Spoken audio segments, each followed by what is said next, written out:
তো guys finally চলে এসছে আমাদের জগন্নাথ ধাম মহাপ্রসাদ, দীঘার যে প্রসাদ, সেই প্রসাদ আজ খুলে দেখব কি আছে ওর মধ্যে।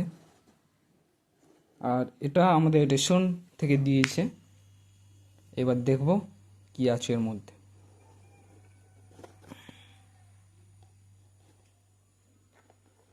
খোলা হলো, এই যে একটা ছবি দীঘার, মানে ওই মন্দির আর কি।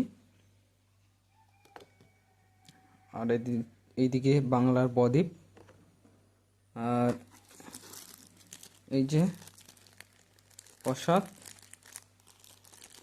এটা গুজিয়া টাইপের হবে একটা, এই যে। আর এই গজা টাইপ, এই